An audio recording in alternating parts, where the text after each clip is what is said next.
I want to start first by apologizing for our late start and to apologize to all of you who struggled with parking, directions, etc. So I hope you will accept my apology. So thank you to all of you for making the time to come through for our annual lecture, which is hosted by the South African Human Rights Commission. My name is Naomi Webster, and I am your program director for today. I come from the beautiful province of KwaZulu-Natal, from a colored township known as 𝗬𝗲. And so I'm hoping that the warm subtropical breeze from the Indian Ocean is what inspires us today to have energy to enable us to have a successful human rights lecture. So let me first start by just giving some housekeeping rules. First of all, for those of you who are joining us online, please make use of the chat box facility, and please remember to mute yourself when you are not speaking. For those of us who are here in person, I guess you've located the bathrooms. The emergency exit, in case there's a fire or an evacuation, is through the same door you came in. We're hoping that we don't have to announce anything like that. And then just lastly, as program director, one of the things that I would want to ask all of us today is just to bring our hearts and our minds to this occasion as we think and reflect back of the 28 years of our democracy in South Africa. So with those words, I want you also to feel free to be energized. Please feel free to applaud, particularly when I have stopped speaking. I think your applause is really going to make me feel a little bit more comfortable. So I want to also then, as we are about to start, to acknowledge all of you who are here, all of you who've joined online, but I was told I need to acknowledge in particular our former commissioner from the Human Rights Commission, Commissioner Leon Wessel, who's here. Thank you so much. Then to also acknowledge our Chapter 9 and Chapter 10 commissioners who are here in our midst, in particular Commissioner 𝗬𝗲 Masuku from the IEC, to acknowledge our partner organization and a dear friend of the Human Rights Commission, Abigail Noko. Thank you so much for your presence. And to acknowledge our acting CEO of the Human Rights Commission, Lorinda Lynn. Thank you so much for being here. I'm acknowledging the particular guests because I've been told to do so, but I don't want to then also detract from acknowledging all of you, which I would love to do, but I don't have your names. That's a good excuse. So let's then, in terms of our program, let's then move to getting a very welcome comment from Constitutional Hill. And we are then going to ask Ruben, on our program we were going to have the CEO of Constitutional Hill, but she's not here today. So Ruben Pasha is going to then officially welcome us. Thank you so much. It is at this point that you can then applaud for me.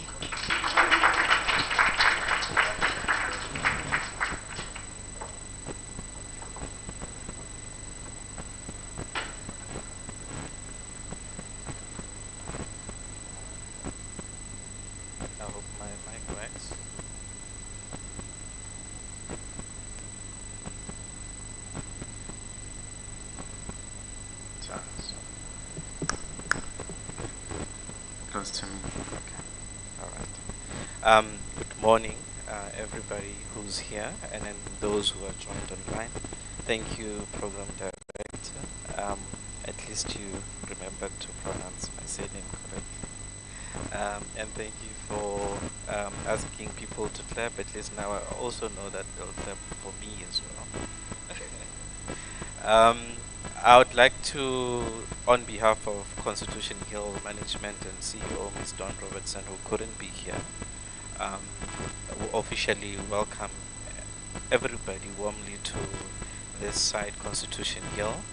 And I would like to acknowledge all management and commissioners of the South African Human Rights Commission, the panelists that we have. One of them I know very well because I used to go to some school that he used to be principal at many years ago. So I'm a bit starstruck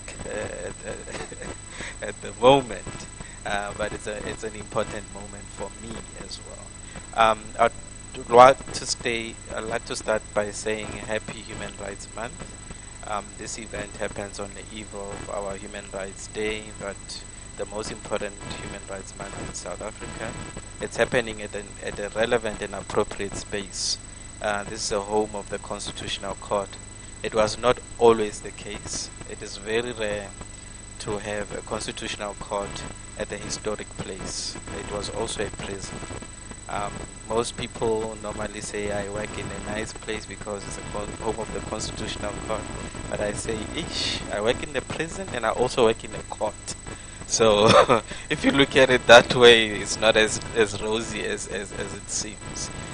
It is a colonial apartheid prison.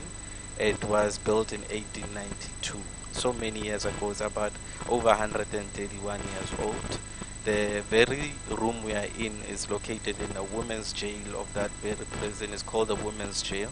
This one was built in 1910.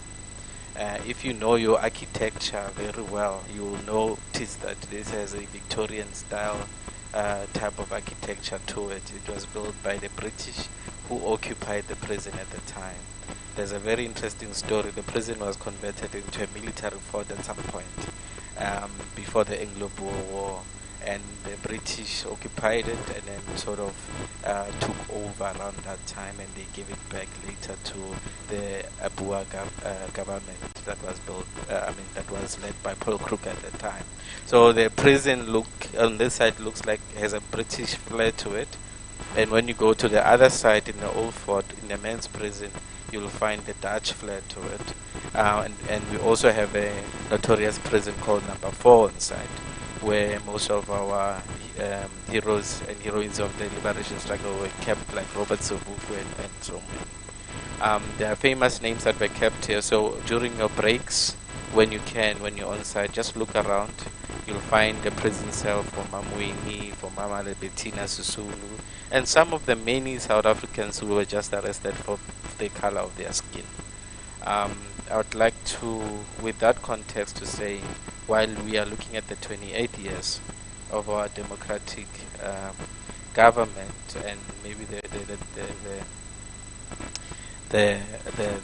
the gains that we have made through this constitution, also remember the remnants of and the legacy of that segregation system that we need to deal with, and what most of this court that is based here is also dealing with on a daily basis. We do have some few landmark cases to be testament to that. And this just reminds us that we don't have a perfect constitution, but we have a blueprint that we can start building from and correcting the wrongs of the past. With that, I wish you a very fruitful and enjoyable day today. And I'm definitely going to be around to listen to the person who I'm starstruck for. Thank you.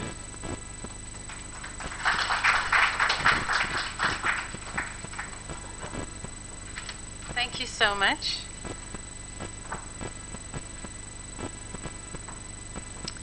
So, for those of you who are wondering why I have not acknowledged our guest speaker, our guest speakers today, on the program we actually have somebody who's going to do that. So please just take note of that in case you think I'm not being the appropriate facilitator for today.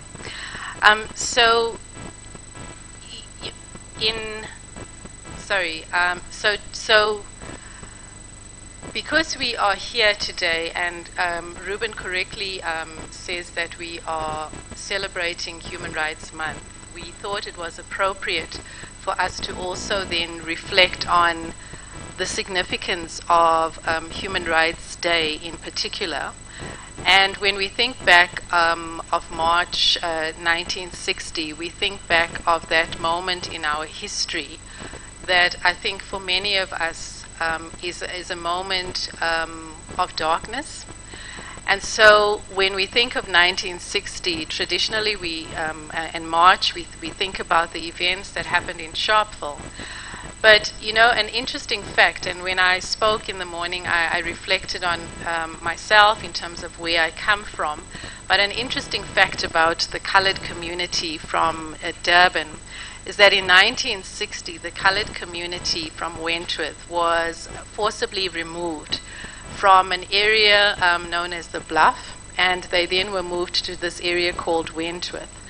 And so for many of us who grew up in that environment, you know, the stories from our parents and our grandparents about that particular event for us is also part of the history when we reflect back on Human Rights Month, and in particular 1960 and what took place in that colored community.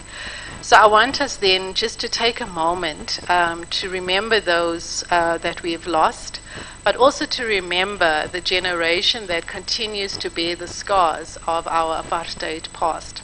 So it is at this moment in the program where I will ask all of us to then just have a moment of silence as we reflect back in terms of the past and those that we have lost.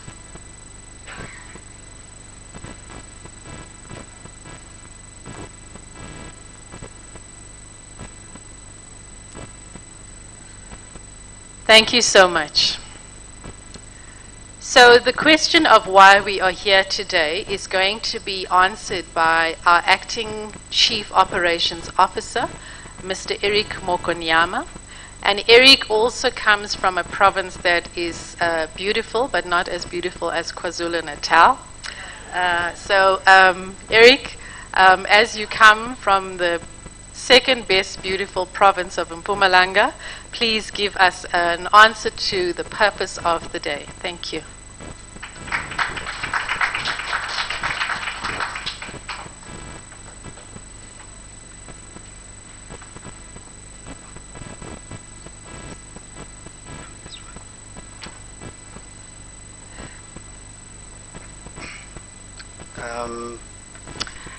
Good morning, everyone.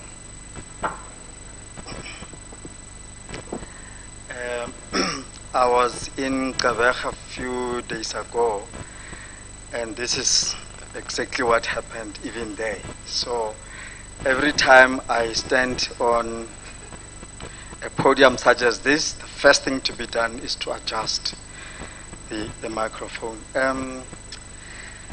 Distinguished guests in the room and everyone online, members of the media, ladies and gentlemen, fellow South Africans, greetings to all of you.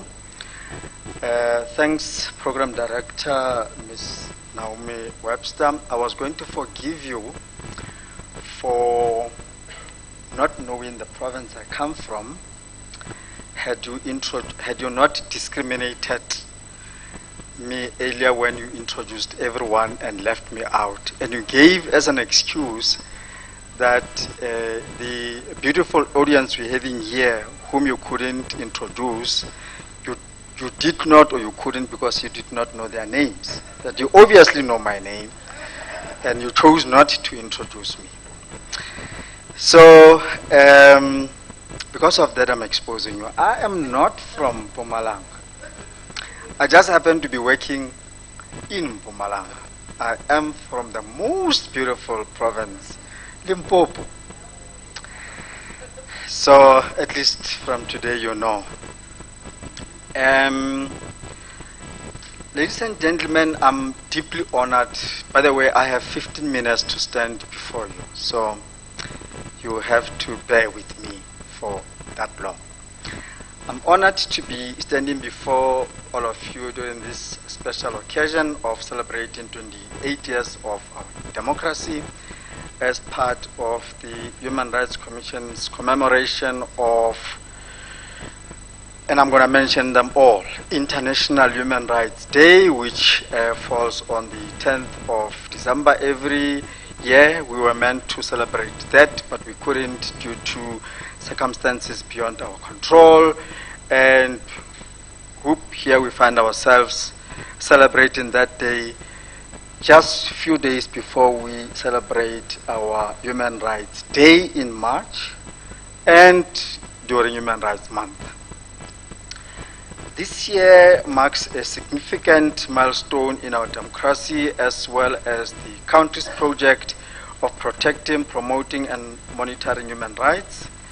We all have human rights enshrined in our Constitution, and particularly the rights to dignity and equality merely by virtue of being human beings. The purpose of us gathering today in this session is to commemorate, as I indicated, International Human Rights Day, but by extension Human Rights Month and Human Rights Day with you, us as the Human Rights Commission. By the way, do we all know what is the theme for Human Rights Month this year? Tau. Oh, you introduced, do you know Tau? Okay. Tau is Commissioner Vessels. That's the name we used to call him with when he was with the Commission. The theme for Human Rights Month this year is Leave No One Behind, Walk for Human Rights. As you should know, the Commission is an independent state institution established in terms of Section 181 of the Constitution of the Republic to support and strengthen our constitutional democracy.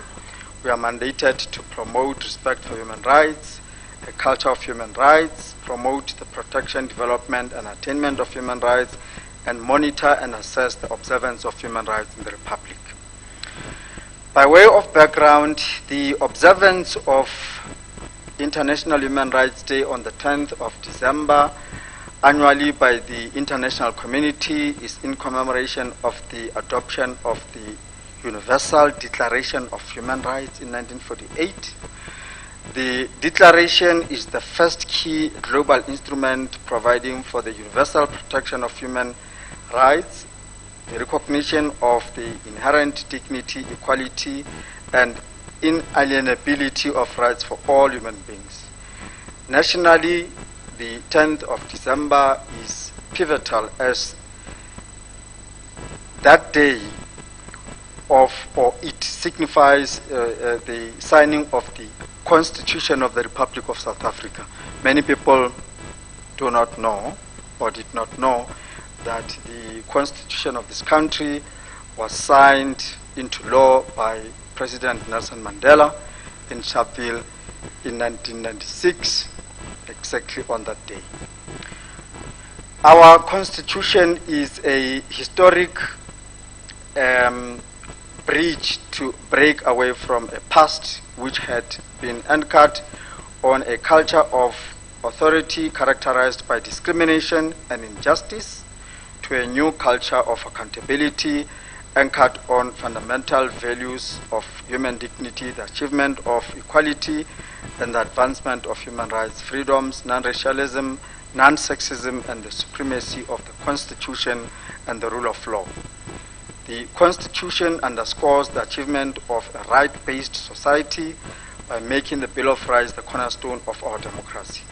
It is often lauded as one of the most progressive constitutions and transformative document with the primary objective of facilitating change in political, economic, social relations in South Africa. This commemoration provides a key opportunity to reflect, introspect, and assess the progress we have made in improving the quality of life of all citizens, the extent to which society is based on democratic values, social justice, and fundamental human rights, and is flourishing, and whether the state and non-actors have done enough to deliver on the constitutional mandate of respecting, promoting, and fulfilling the rights in the Constitution.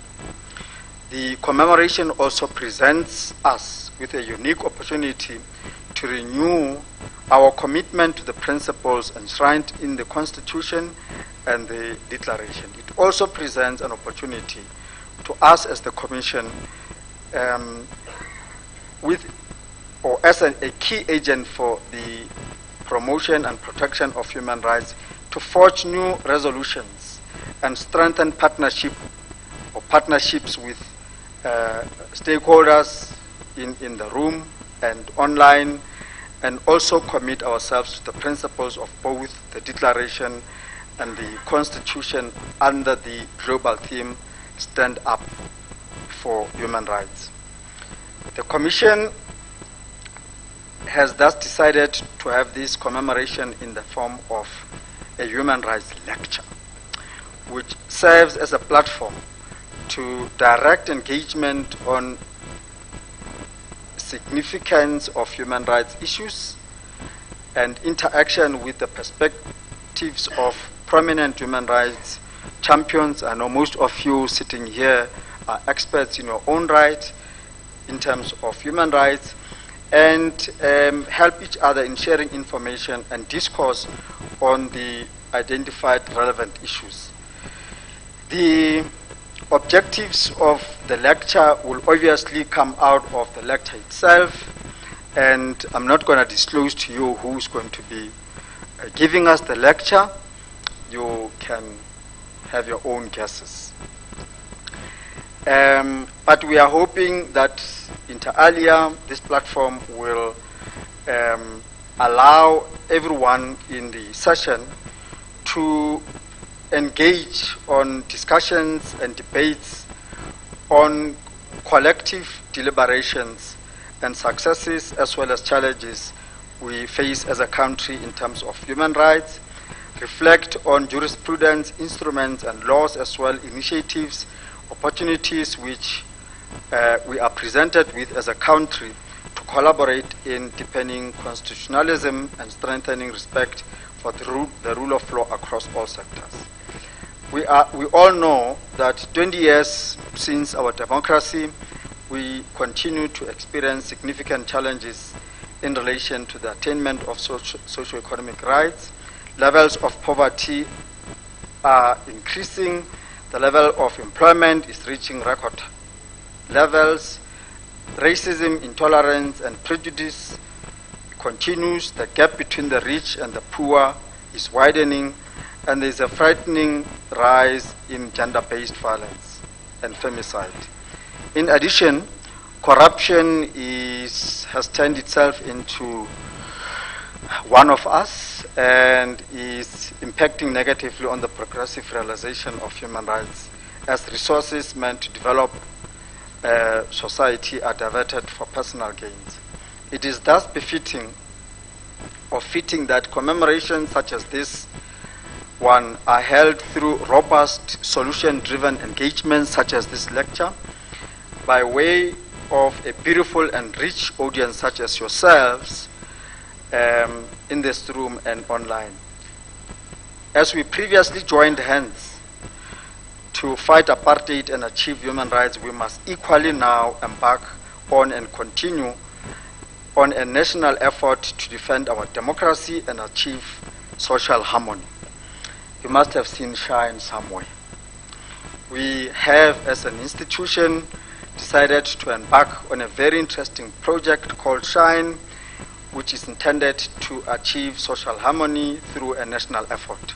This country is very famous for embarking on national efforts for the good of everyone.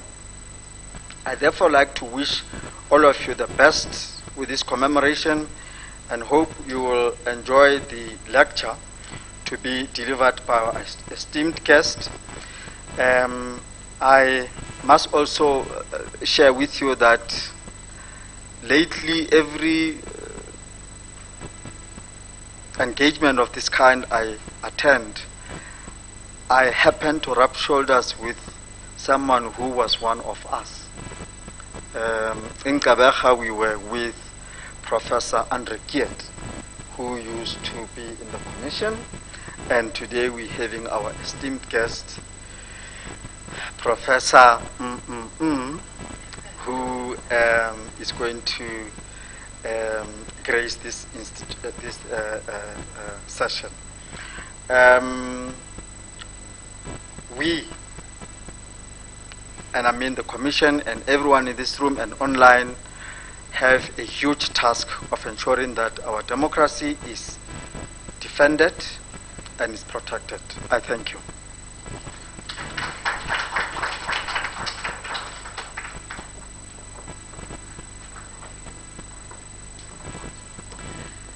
Thank you so much, Acting COO.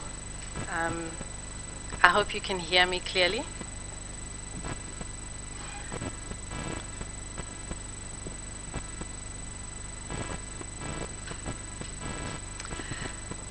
Can you hear me clearly? Great, thank you. So on our program, we have, and you've all received the program, you will note that the next speaker who's going to come to the fore is going to do the task that I, as program director, would have done had he not been part of the program. So, and I want to just share with you, one of, I guess, a famous African writer who happens to be one of my favorite authors, Chinua Achebe, wrote that storytellers define what we are, and they are the historians that tell the history of who we are. So as I call to the podium one of the great ranketeers of the South African Human Rights Commission, Commissioner Sibanyoni, who is not only a great storyteller, but is also the focal area commissioner for land, environment, and the right to food. I want you to just think about any encounter that you've had with a storyteller. And that encounter with the storyteller, I guess, left you rich, not only in terms of the experience of listening to the story, but the feeling that it evoked when you recounted later on what the story was about. Commissioner Sibanyoni is not only going to render a poem for this occasion, but he has the daunting task of introducing our guest speaker. So please join me as we give Commissioner Sibanyoni a round of applause.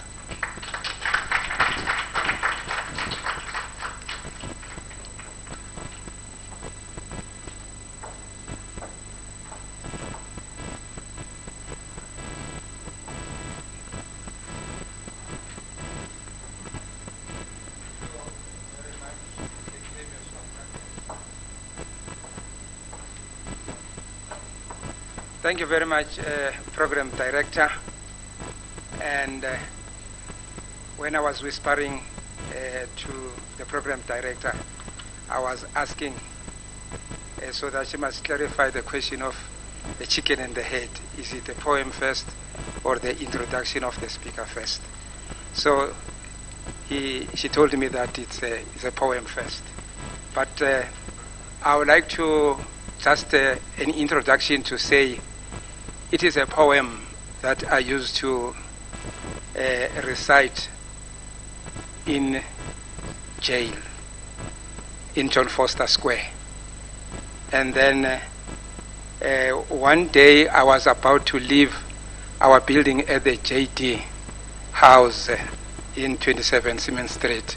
And then I looked around because I didn't have an access key until I found her. I said, you know, I've been roving around trying to get out of the building, and then I couldn't, and it brought back to me sad memories when I was at John Foster Square, when I was deprived of the freedom of movement. I couldn't go out. And then I said to her, one day I will recite to you the poem, and then which I used to recite when I was at John Foster Square. It is where I've just marked with a piece of paper, and it's in a book entitled, can you give me the book? It is in a book which is called The Lawyers Who Did Not Live by Law Alone. The Lawyers Who Did Not Live by Law Alone. And then it's got my picture when I was still young with an afro hair. Unfortunately, I've changed a lot as time goes on. And then it has the story of the National Association of Democratic Lawyers, NADEL as an acronym. And then where I'm showing here is a poem that I used to recite. It goes like this. The detainee, dedicated to the victims of Section 6 of the Terrorism Act 83 of 1967. He was once a free man, free to suffer deprivation, free to suffocate in a matchbox house that he and his kin occupied like sardines ready for consumption, free to join long queues to influx control offices, free to suffocate until he was moved by his unbroken spirit and the eloquent voice of his voice. He preached the gospel of freedom to his fellow likes and that of utter doom to the slave masters of this world. Power to the people was his slogan. Here, his 𝗬𝗲𝗿𝘀 noted the slave masters with contempt. Here, he's dangerous, a danger to his mother and family. A monster he has become. Lo, he was followed and followed until he was taken away from the land of the living, tested and tried in the statutory scales of the almighty SPs. He was found guilty for his love to his fellow countrymen, and to satisfy the notorious statute books, he was convicted to solitary confinement. Alone in the cold, dark cell, pestered by the fleas and the bedbugs, he sleeps day and night. Alone in the cell, a poet he cannot be, because life to him is not imaginary. He nurtures his spirit on music. Will he ever come out? Will he come out to a free and just society? Introspection over to you. Say what you may. No matter what you say, the darkest hour is a prelude to dawn. Amanda. Can you respond? Amanda. Mata. Matimba. All power. Thank you.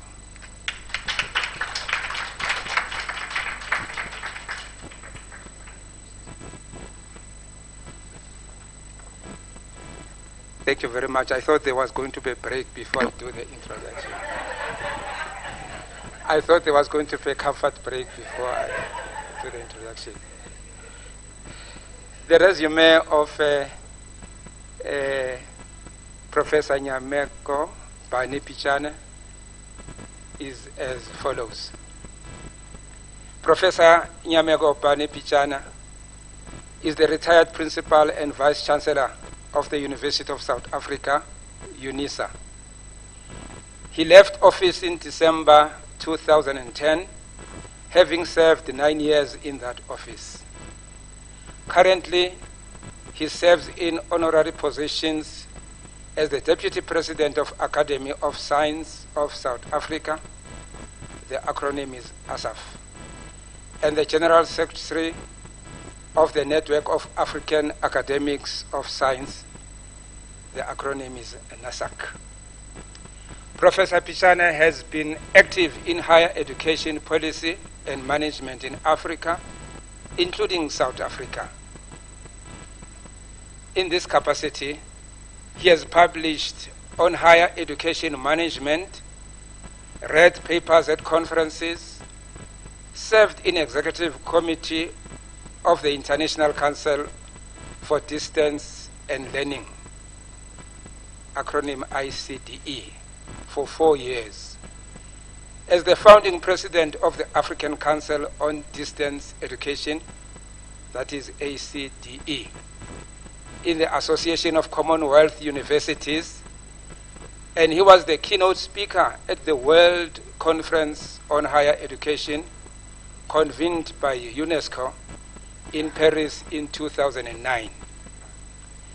In South Africa, he has served as chair of the Higher Education South Africa, acronym HESA. On policy issues, Professor ภิshana has served on the CHE task team on an extended curriculum and as an independent assessor on the Mangosuthu University of Technology, as evaluator of teaching and learning in higher education of the Teaching and Learning Quality Unit, and currently independent assessor on the Vaal University of Technology. Professor ภิshana is a lawyer and a theologian. After this, I will make a joke. I don't want to make it here. It may be a sour joke, because there are many jokes about lawyers, lawyer and theologian. Ask me after the event. So I said lawyer and theologian, and a notable human rights academic and activist, an admitted attorney. He was appointed chairperson of the South African Human Rights Commission from 1995 to 2001, and a member of the African Common Commission on Human and People's Rights from 1997 to 2003. In both capacities, he was instrumental in the establishment of the National Institutions Coordinating Council that brought together national human rights institutions with the support of the Office of the UN High Commissioner for Human Rights. He has contributed to the United Nations Human Rights and Development Programs as an expert and consultant over many years. He also served as director of the Geneva-based World Council of Churches program to combat racism for 5 years. ภิshana has degrees in law from the University of South Africa and theology from King's College London and the University of Cape Town, where he obtained a Doctor of Philosophy in Religious Studies. He trained for the Anglican ministry in Oxford and served in parties in the Church of England before moving to Geneva in 1998. He has published extensively in theology and human rights law, as well as higher education management and leadership and open distance learning. In 2006, President Thabo Mbeki awarded him the Grand Counselor of BOAB, the GCOB, in that year's presidential honors list. He has honorary degrees and fellowships from several international institutions, including the Commonwealth of Learning, King's College London, and of STIAS, Doctor of Honoris Causa from Trinity College, Harvard, LLD, that is Doctor of Laws, Honoris Causa from Athabasca University in Canada, University of Buenos Aires, and from Rhodes University, Grahamstown. He is emeritus professor in law of the University of South Africa and an honorary visiting professor in philosophy in the Alan Gray Center for Ethical Leadership at the Rhodes University, Grahamstown. He is a member of the Academy of Science of South Africa, MASAF. Among others, he served on the board of advisors of the Thabo Mbeki Foundation as a consultant on programs for the TMF. Professor Pichana is also a member Council of Wits University, an ordained Anglican priest. In 2011, he was made a provincial canon of the Anglican Church of South Africa. I invite you to to put your hands together as we welcome Professor Pichana on the stage.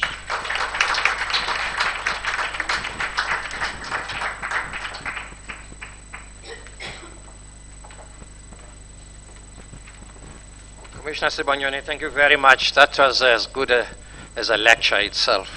So I can actually move on to the next item to say the lecture is done. I hadn't realized that you were going to go into such detail. Friends and colleagues, thank you very much. It's good to be here in a platform of the South African Human Rights Commission once again. The last time I was with the South African Human Rights Commission, I think, was when the Commission was celebrated 25 years, which must be a few years ago now.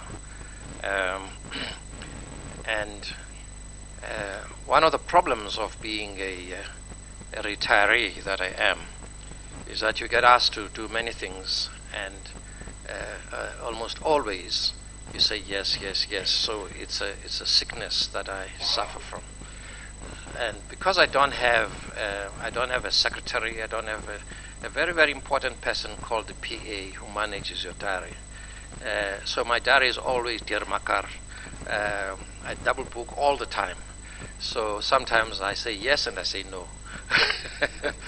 So right now I don't have, if you're looking for a paper, I made a deliberate decision not to write a paper. My excuse is that this work is work in progress, because next week I'm also doing a keynote address at the National Human Rights Conference that the government of the Republic of South Africa is convening, and part of what I'm going to say is going to be said there. So it's not that I look down upon the Commission, that I think I will actually have a paper for the next conference. I might not even have one there, because I've also been asked to speak at another event about human rights conference as well, and I've been asked to write 2 chapters in books that are due to be published. So at some point you get tired of repeating yourself. so you rather decide to pull all of this together as best you can. Well, I've been asked to speak about 28 years of human rights in our country. And it's an honor really to be here. It is an honor to be here at the invitation of the South African Human Rights Commission indeed. It is an honor to be here in the presence of my daughter, Abigail Noko. Abigail, it's lovely to be here. And Abigail and I come a very long way. And I'm very happy that she's here, because she can learn a thing or two from me. about human rights like she's been learning all her life. Abigail, it's wonderful to have you here, and I'm very proud of the work that you do to support human rights in South Africa. Abigail is the country representative of the United Nations High Commissioner for Human Rights. It's a very formidable position, and that makes us very, very proud of her. I'm also delighted to see my good friend and former colleague, Dr. Leon Wessels, who's sitting rather quietly over there at the back. He's not usually a very quiet person, and sooner or later the tail will come out, and he's going to make a lot of noise, I'm sure. So Commissioner Wessels and I were bonding very well. We are contemporaries, and we were sparring partners in the early days as student leaders. But we've forgiven each other over the years, and we told that story again and again. The sparring partners, he used to belong to a thing called, what was it called? Afrikaner, what was it called? Studentbond, RSBA, I think it was. And I was in the South African Students Organization. And we're celebrating this month 50 years since 8 of us were banned by the apartheid regime to try to snuff out youth and student activism at that time. And 8 black consciousness people were banned, and 8 white liberals were also banned. And the government would exercise justice in that way. I haven't given this lecture a topic as yet. But what I think emerges from the request and the thinking that I've been doing in preparing it, it's something like a human rights lecture, full stop. What human rights? Question mark. 28 years of human rights institutions in South Africa. So eventually when you get to see the paper, it will be something like that. But first, let me just start for me at the beginning. The beginning is now. South Africa and South Africans and society is a nation in despair. We are a nation in despair, it seems progressively, almost psychotic. South Africans are almost depressive about their condition at the moment.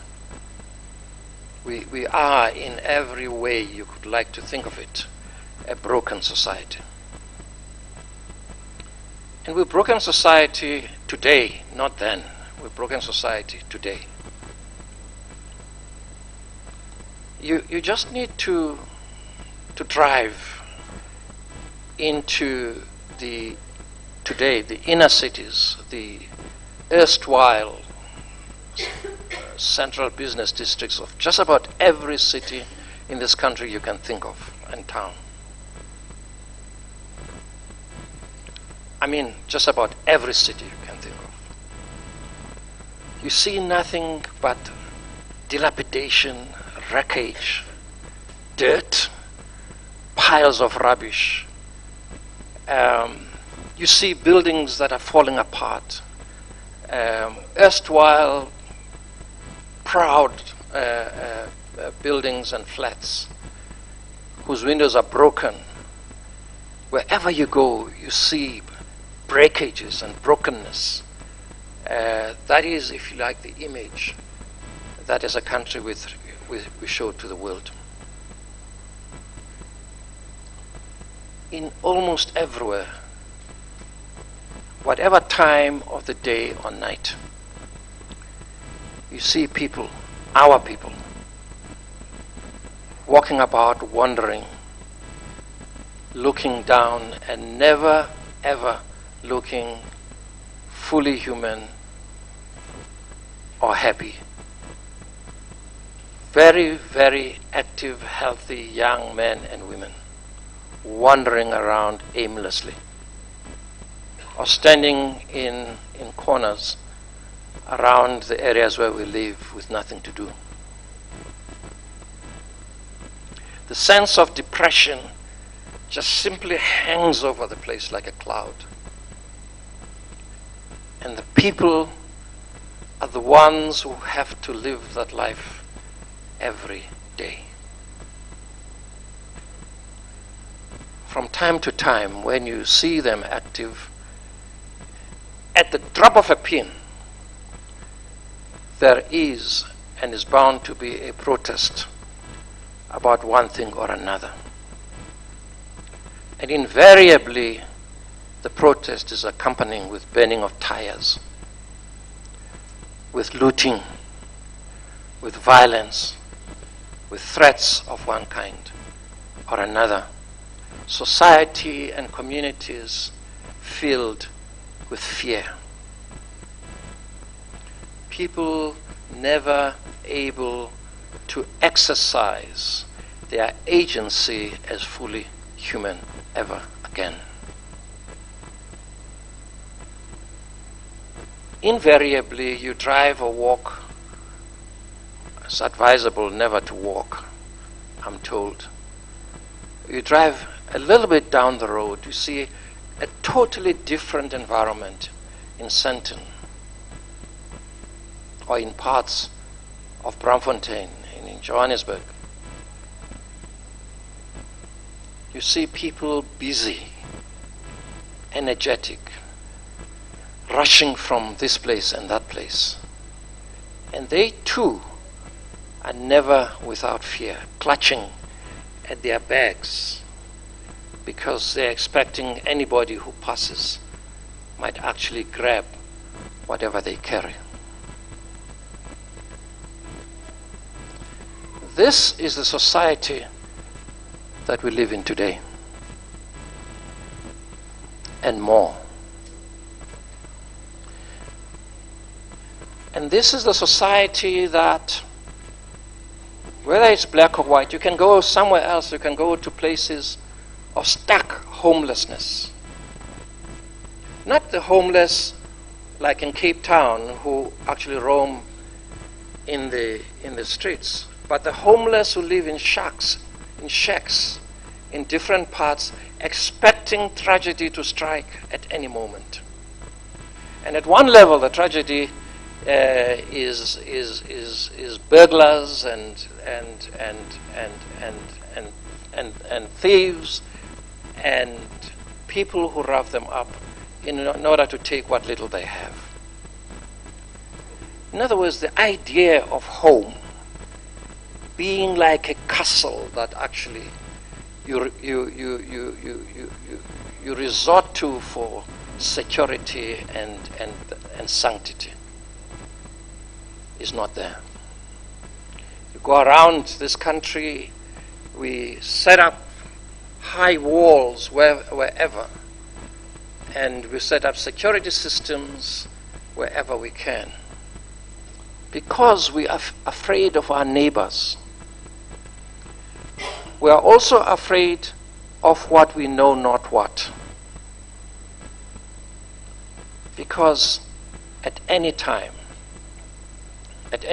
you could be watching television and somebody would be inside your house and point a gun at you and empty your purse, and if you're lucky, you live to tell the story on another day. But quite likely, there will be no story to tell from you. That is the South Africa today.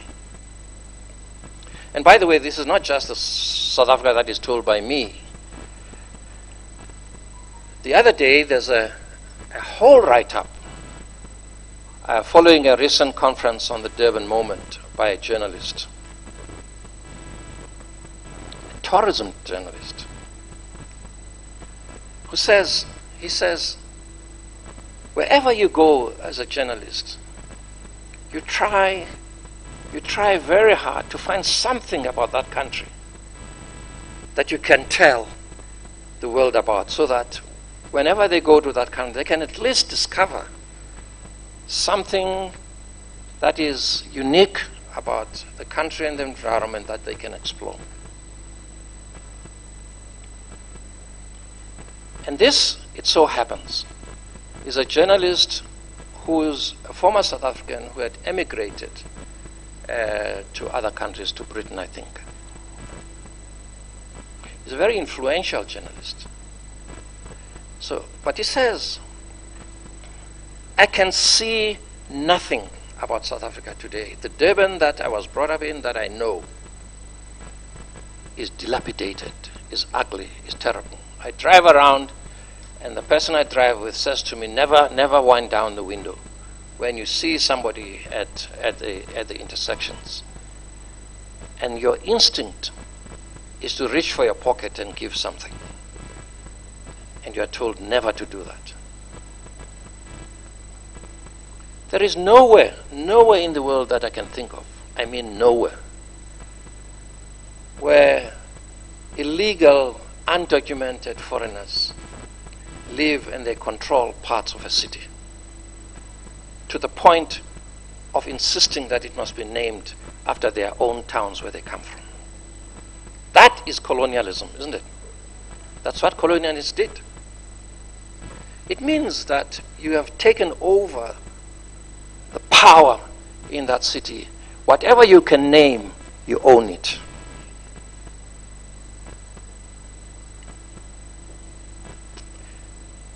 And nowhere have you ever seen, in my memory, that people, when the police come to your place to raid for drugs, whatever it is, that the people attack the police and the police turn away and run away.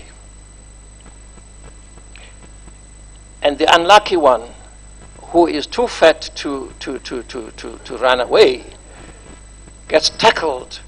He has a gun in his holster and is felled and is beaten up by foreign people in his own country doing his work.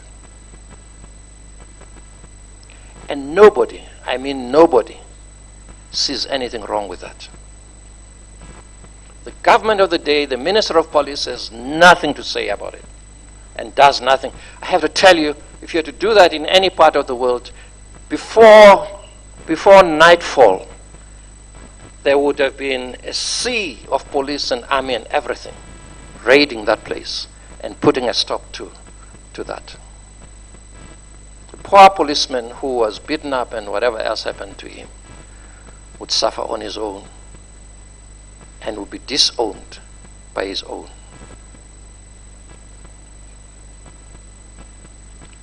It does not happen like that anywhere. And so how do South Africans cope with this?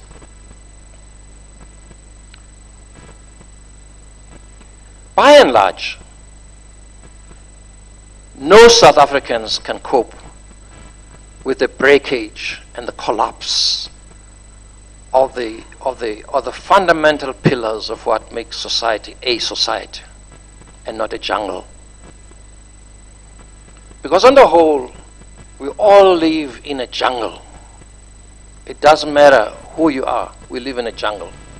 Elke man for himself and God for almal. That's the story of South Africa.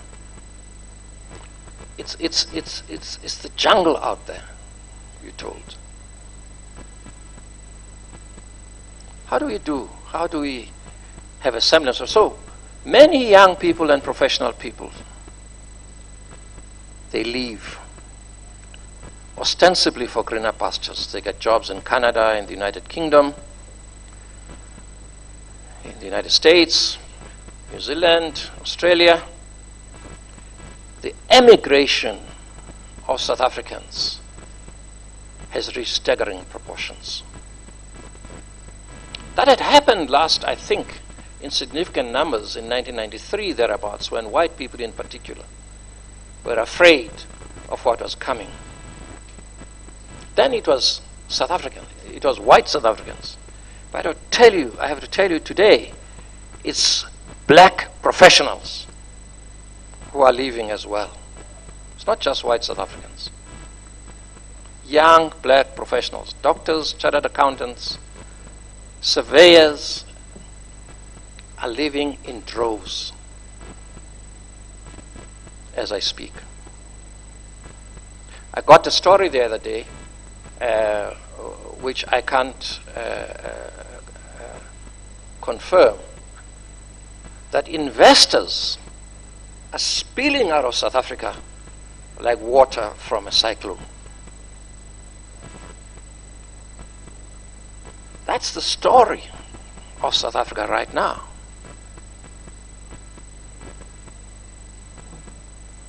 How do we cope with this? Some decide to leave, abandon home and everything that they've got to know if they can.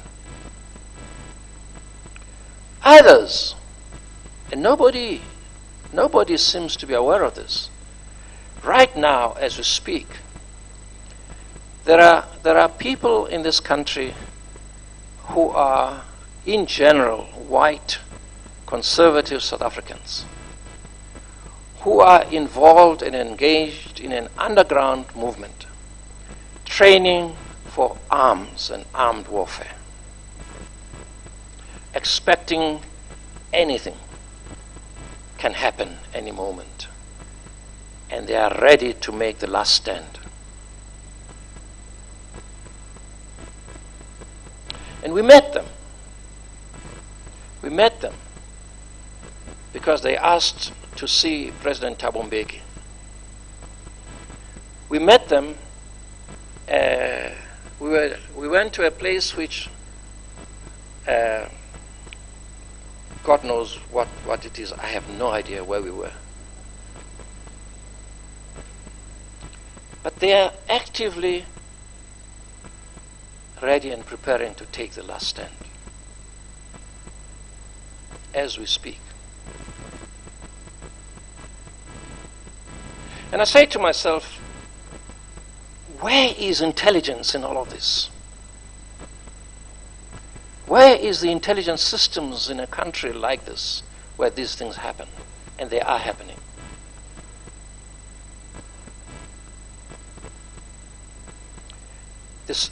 The supposed intelligence system are sleeping on duty. They are asleep on duty. They just cash in what they can,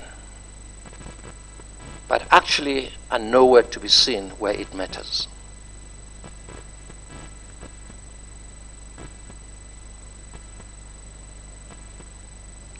There are others. There are others in our country, and somebody talks about a disappearing state. The idea of a disappearing state is in fact the phenomenon of South Africa today. So you have to engage in an alternative economy. Your children, you cannot take your children to a public school. So I understand private schools from grade R to wherever are thriving at the moment. South Africans are taking their children to private, so-called private schools. Hospitals, hospital care. The biggest business healthcare capitalists make is in private healthcare today, mushrooming everywhere.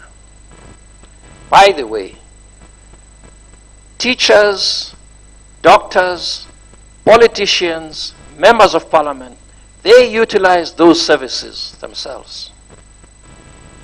I want to come across the president or anybody in our parliament who passes the laws who goes to a public hospital. They do not. Whose children go to a public school, they don't.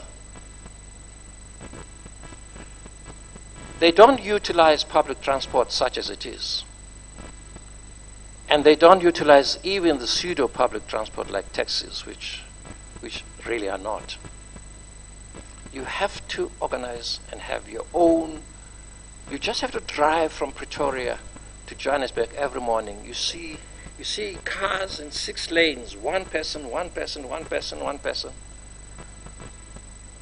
No public transport that can be dependable to get you to the place where you are going to at any time soon. So you have to rely on yourself. Security.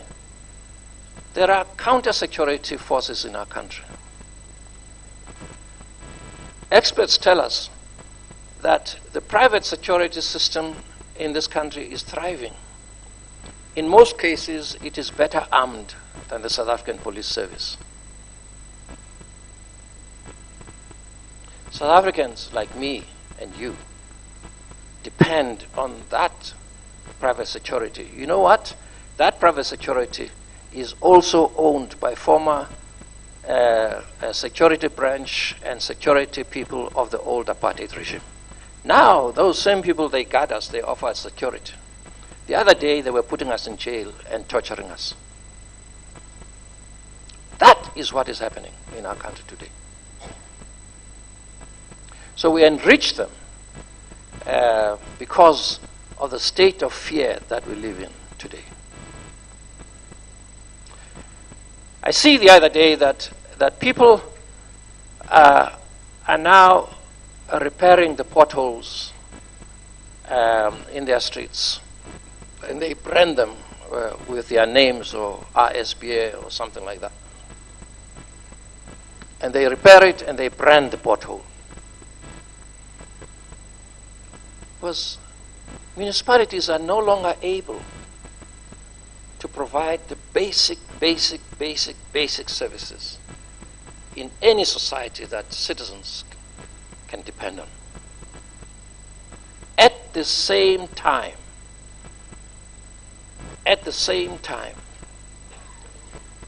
our country taxes, the real taxation of the state. At the moment, the tax authorities are collecting the largest possible tax they can, over and above the additional economy that the people who are taxed have to invest in. So in many respects, we are a society that is double taxed. So the tax person wants their tax, but the tax dollars or tax rands don't bring you the service that you want, so you go to private hospital, private schools, private taxi, Uber, whatever else there is. You have private security, private everything. Because of this phenomenon called the disappearing state. The state is not visible and delivering wherever it is needed. We have the dubious honor, South Africa, of being the protest capital of the world. South Africans, you could see, if I were to show the visuals, they're not angry when they protest. They are at their most excited when they protest. They sing and they dance. You would think it's a wedding or something like that. South Africans entertain themselves, I think, or so it seems, with protests. There's going to be another one next week, you're going to see. Which tells you that it's not a protest about substance to try to find solution. It's a way of coping. It's a mechanism to cope with the environment that people are actually living with. So they are available. What country would live with an unemployment rate of 55% of those who are 19 to 35 years old? Over 55%, something like that. In some places, like Makanda in the Eastern Cape, 2 in every 3 residents are out of employment. Where have you ever seen that? As somebody said, if that is allowed to happen, you're sitting on a time bomb.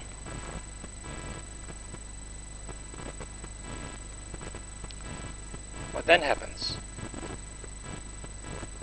What happens is that with a huge unemployment rate of, on average, just about 30%, the few who are employed, who belong to the unions, and the unions are diminishing in numbers and in influence. The unions are diminishing. More and more people are getting out of jobs. But all that the unions can do is to demand more out of nothing. Right now, and it certainly was not the case at the worst of the sovereign debt that this country has had. When the sovereign debt was very high as a result of the apartheid bankruptcy,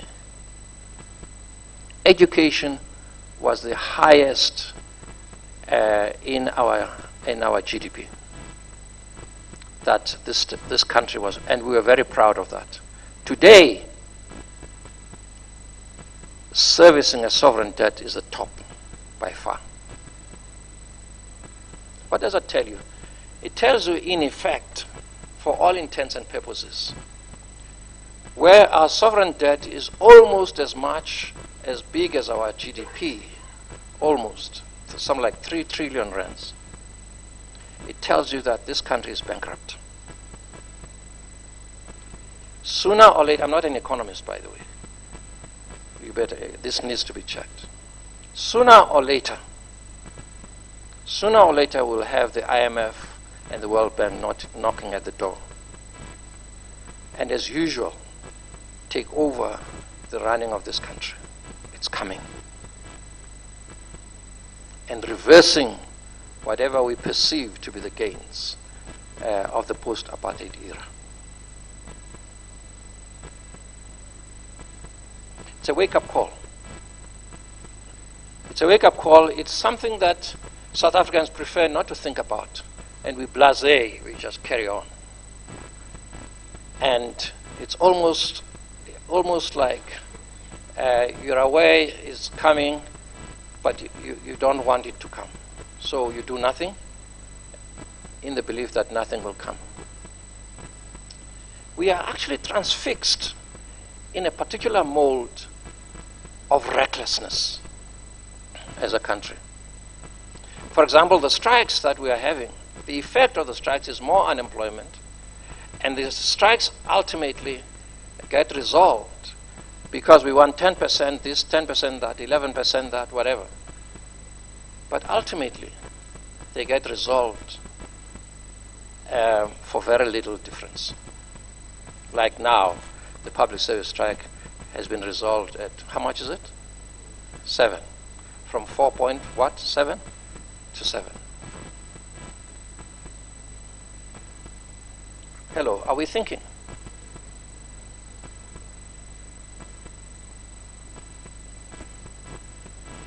So the mechanisms for coping themselves are not coping.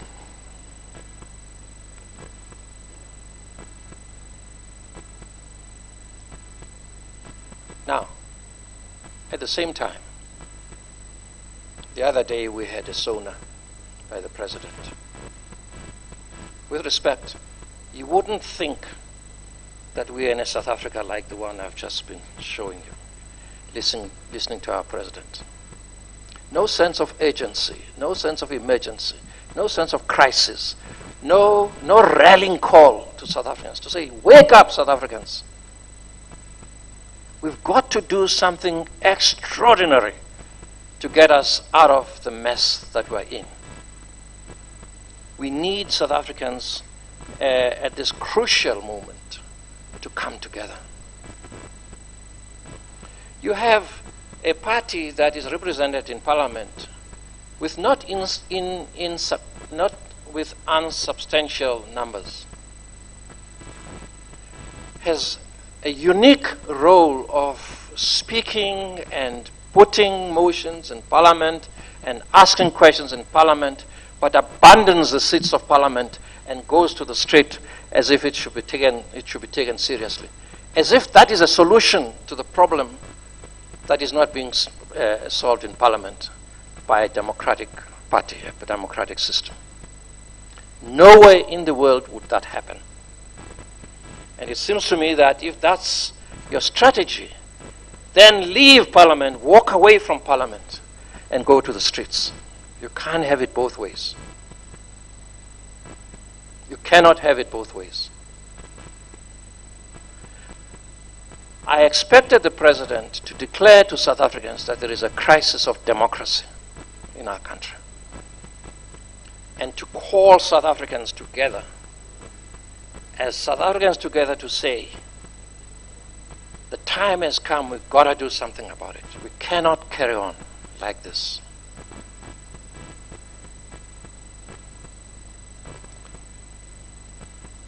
You know, if you think about it, here's a person from Sudan and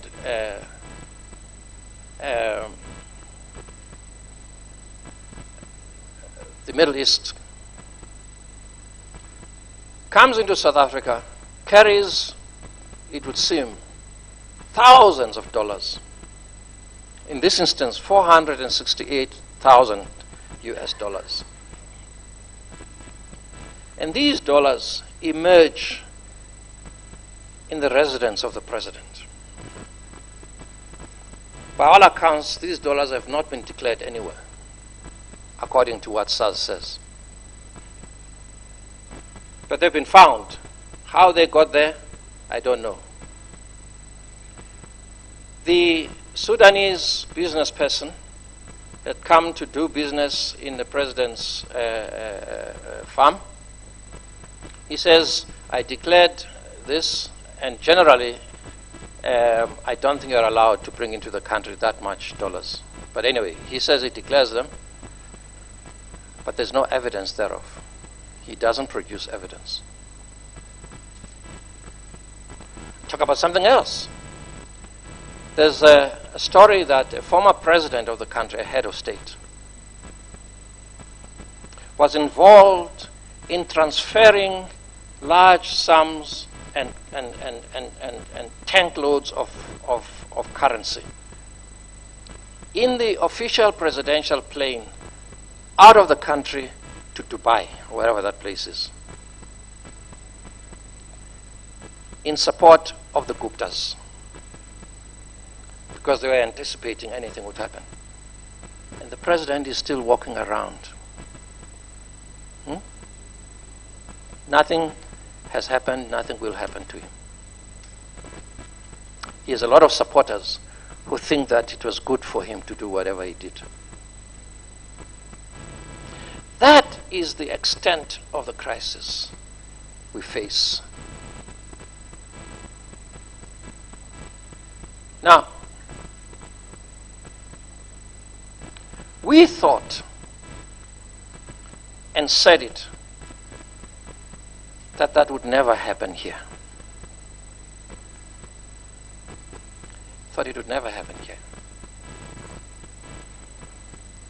In 1993-94, we passed the interim constitution. We modeled that constitution on the most advanced notions of democratic institutions and the most advanced in human rights defending. We put in writing in black and white in that preamble what we were actually seeking to achieve. And we put in Chapter 2 a Bill of Rights. And we said in that Bill of Rights, the state must respect, protect, promote, and fulfill the rights in the Constitution. We said it in black and white.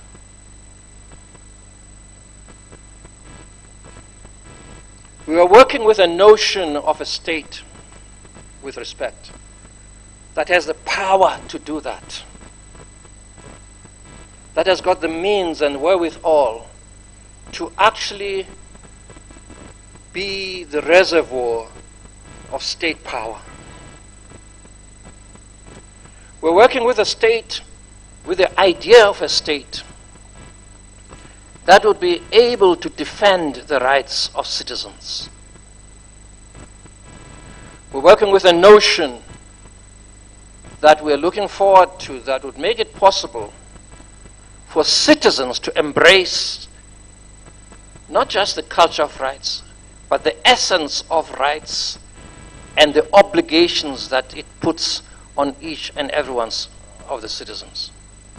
Just as the Constitution says, not just the rights, but also obligations that it puts on citizens. We believed that.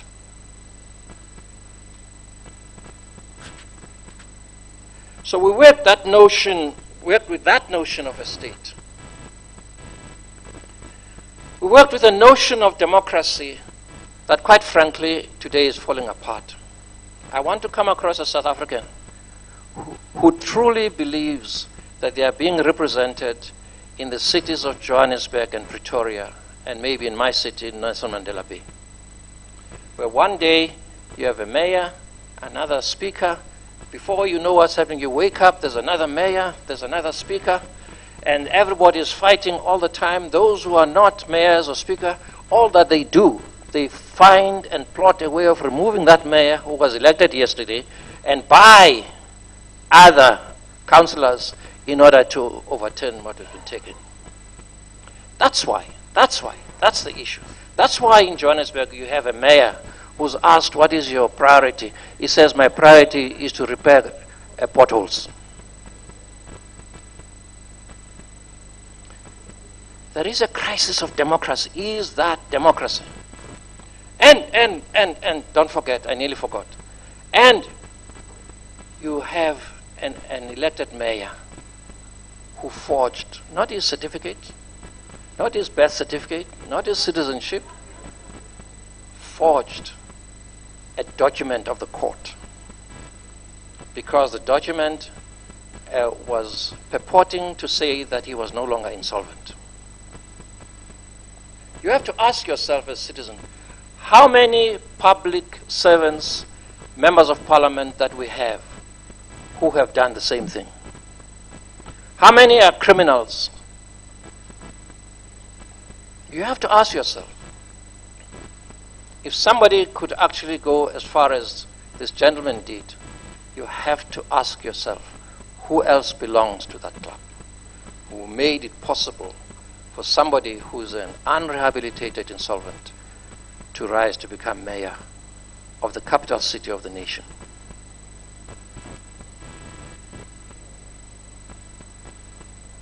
So we were working with a concept of democracy that clearly no longer has the effect or the power of democracy in our country. Commissioner Masuku is here. Every 5 years, we ask people to put their acts, and they do. In diminishing numbers, mind you. In Nigeria just now, only 24% of the citizens of that country actually went to vote. And we have a government that we think is a government of the people, by the people, for the people. How can we? So there is a crisis of democracy as well. And the amendment to the Electoral Act that is now going rounds doesn't promise to address, because it does not acknowledge the crisis to start off with. Because in reality, the decision, the Madlanga decision of the Constitutional Court was not dealing with the substance of the crisis that we have. It was merely dealing with whether we can have independent candidates in the Constitution. But in fact, I want to suggest that the crisis is a lot deeper than that. And so former Chief Justice Pius Langa then says, we need what he calls a transformative constitutionalism. What does he mean by constitutionalism? You read it, and all he says, a transformative constitutionalism is the realization of the promises that are in the Constitution. My foot. That is nothing transformative about that. You are just simply regurgitating what is already there, which doesn't even have to be called transforming. You need to apply it. If you are asking for a transformative, you are asking for something extra, more than just what is in the Constitution. And you must define what it is in the Constitution that needed to be transformed. What is it that needs to be transformed? What is it supposed to be transformed to what and for what purpose? We should not be needing to transform anything in order to do the same thing that the Constitution empowers us to do. So we have a crisis of legality. You know, I'm with the Minister of Home Affairs. In what country do you think you will ever have a situation where the courts impose a duty on the Minister of State, whose responsibility is to control immigration and people coming in, and to control asylum and refugee? A group of people are herded from a country very far away, are headed by some controllers to go around various countries, and they end up in Zimbabwe. They stay comfortably for 30 days, and next thing, write to the government of South Africa to say, on a certain day at a time, I'm bringing 24 people from Afghanistan. You must allow them because they are going to apply for asylum. Nowhere in the world does that translate to a proper understanding of the refugee regime in the world.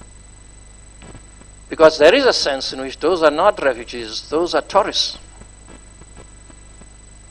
It may well be the case that there were problems in their countries, but in fact, why should they be the responsibility of South Africa and not of the United States of America?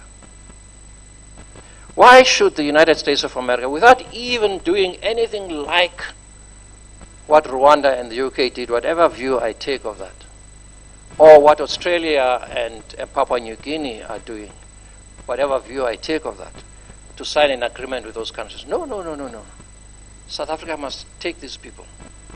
Because it's easy to come to South Africa and gain asylum. It's more difficult in the United States, so they mustn't come here because we won't accept them. But they must go to South Africa. Now, what I'm saying that the judge who rules on that may apply the law, but actually has not applied her mind. I think it was a woman, doctor, has not applied his mind to the facts. And if he had, he would have found a different way of dealing with that. He can't deal with it as if there's nothing that happened until then. He can't.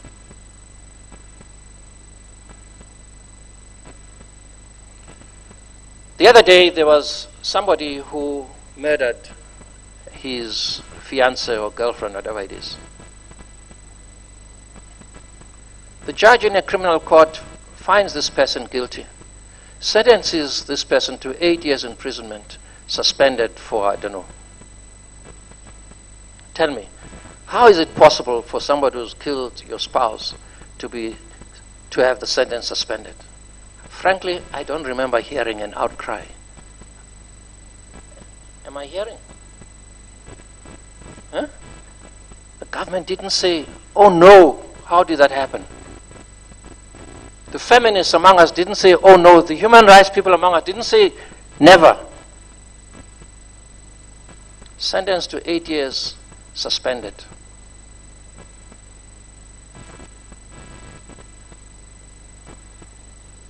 Tell me, what is that? So there's a problem. So you find that South Africans no longer have confidence in the legal system that we have. So we have a crisis of the rule of law. I could go on and on and on, giving many examples. And yet, this year is 75 years of the United Nations Declaration of Human Rights. A proud moment that South Africa proudly signed to. And it sets a minimum standard of achievement for states and people and realization of those rights. In a sense, we translated those rights into our constitution. We translated those rights into the various Chapter 9 institutions that we have.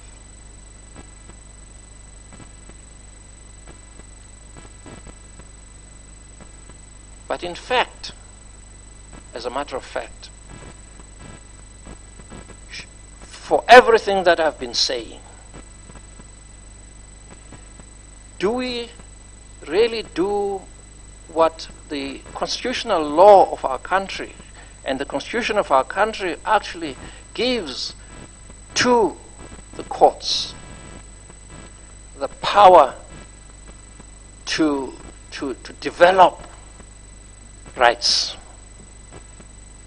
Like, I think that judge in the Afghanistan case had an opportunity to develop in what circumstances do rights actually function with a set of facts that are novel and unheard of. It is the cheapest thing to do to just simply apply in a fashion that is mindless what is before you. We cannot do that.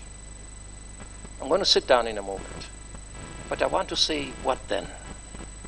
What then? With the likelihood when circumstances like this prevail, as we see in many other countries around the world, we're going to see a drift to the right in our country. I told you there are bubbling rumblings of right-wing movement that are ready to take a stand, but there are other forms of right-wing. There's a paper on the illiberal expressions of democracy. People can talk democracy because they talk majority. But actually, when a majority seeks to subvert democracy, using a democracy, you are back in the age of Hitler. You can have the emergence of the Hitlers through a democratic noise. The illiberal expressions of democracy is what we're seeing today. We thought we had kind of managed that by our electoral system, among others. But my worry is that there is almost to be expected a drift to the right in this country, which I shudder to think we can cope with. Because by its nature, it will subvert everything that we thought we had actually achieved.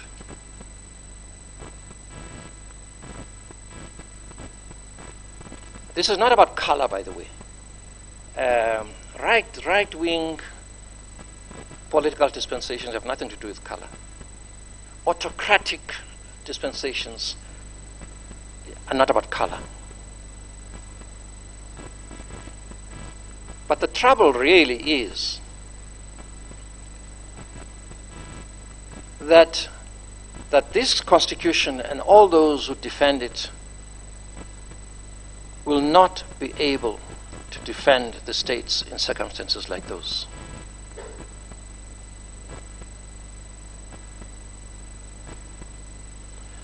And I want to say to our government, wake up. We cannot have a government of the day that is missing in action. We can't. We can't have a government that is unable to manage the flooding. Professor Hussein Solomon, who is an expert in security, he tells me that in this country now, there are militarists, right-wing Islamic groups that are coming from every part of the world that are being trained in this country, and they go away again to go and fight Al-Shabaab, and he names them different parts. This country is a haven. The other day we were grey-listed, and part of the reason we're grey-listed is that it is easy for people to actually launder money in this country. And he says evidence is clearly there that that many of these terrorist, Islamic, whatever groups depend on the money that comes from South Africa to survive today. He says, I tried for years. I've been trying to make this thing, to make the people, the government in this country aware of what's going on. They're not interested. Now, this is more than a mafia state. It's more than a state that is run, and this is not the allegation I'm making at all, because I think that will be an exaggeration. That is run by people like used to happen in Mexico, who are actually managing huge cartels, criminal cartels that are made. There's maybe something of that, but it certainly would be an exaggeration to say this is what our state is. I don't think so.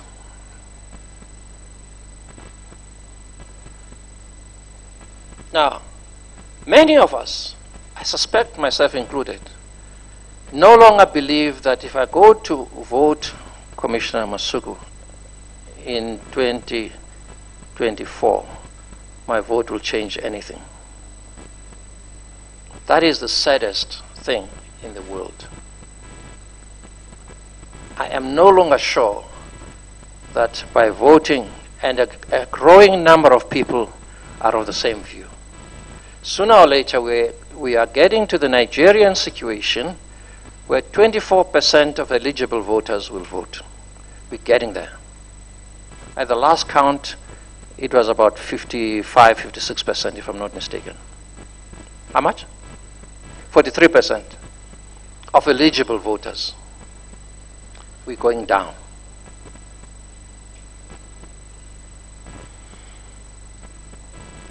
We need a wake-up call.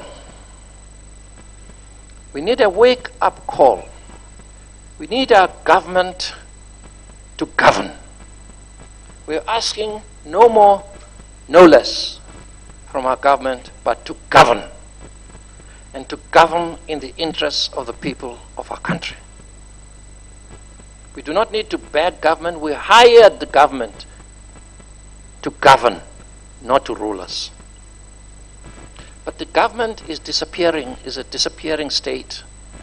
In many respects, there are few ministers in our government. I count Minister Motsoaledi among them, who's prepared to stake his reputation in order to exercise the authority that is given to him by the Constitution. And we denounce him for it.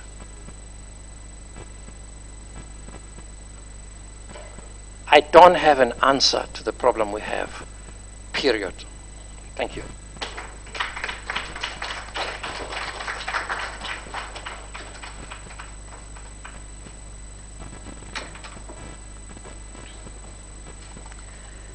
Thank you so much, Professor 𝗬𝗲𝗍. Please can we give Professor another round of applause?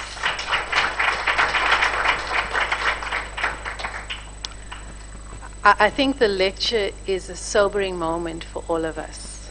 I think the sentiment that we can extract from the lecture is, as Professor says, a crisis at all levels. You know, the imagery that comes to mind from the lecture is that of a bird with a broken wing that must fly. And I want to emphasize the word must fly, because I think in all that we need to do as a country, there has to be action that then comes from us. And I'm reflecting also, Professor, on the work that is being done by SA Scenarios 2030, which looks at scenarios as a planning tool.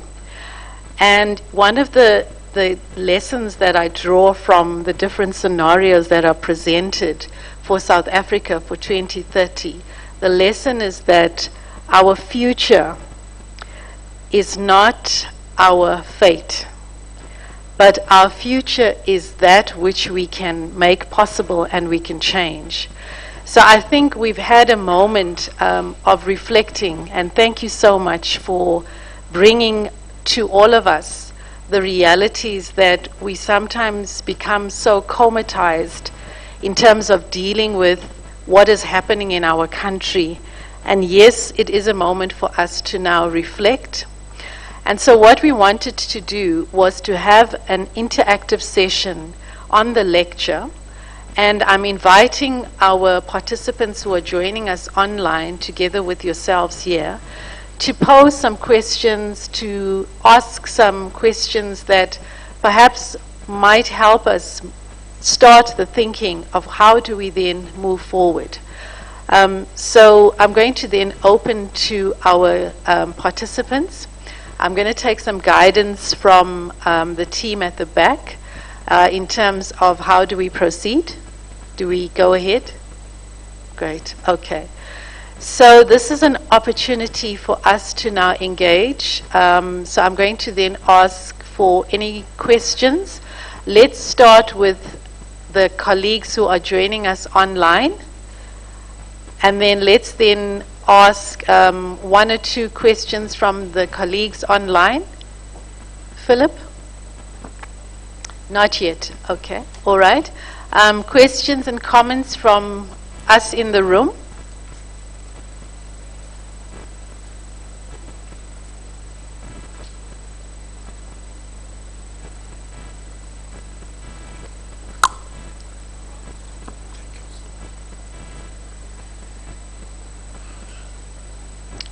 Thank you so much. I'm not sure if I've got to stand up or maybe talk while sitting. As long as you can introduce yourself. Okay, I'm Advocate 𝗬𝗲𝗿𝘀 from the IPT, Independent Police Investigative Directorate, Gauteng Provincial Office. As I was listening to the professor's lecture there, you know, it's so heartening to realize that the professor is talking about the most important issues here. But what worries me is, you know, we're not even forming a quarter of the people that must actually hear what we are going through. My concern here, or my question here is it possible that this lecture might be in a way that it could be heard by the nation to an extent that really people can understand exactly what is happening there? Because, you know, the professor said a lot of things that are happening, to an extent that really that is what is happening. And we are, most of South Africans have just given up. We have surrendered to an extent that we don't even know who we are. We are just, I wouldn't say happy. You're just thankful that you're waking up the following day and say, yes, I'm still alive. Yes, maybe something will come up, but really there's no hope. It's tough. So my concern is, can this really be taken to the people, for the people to really take it serious and realize where we are and what can be done. He said a lot. I wouldn't want to waste a lot of time. That's what I wanted to just share. Thank you so much. Thank you so much. I think let's take 3 more.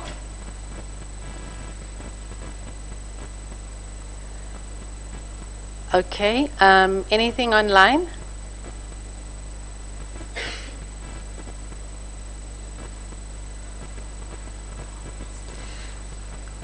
All right.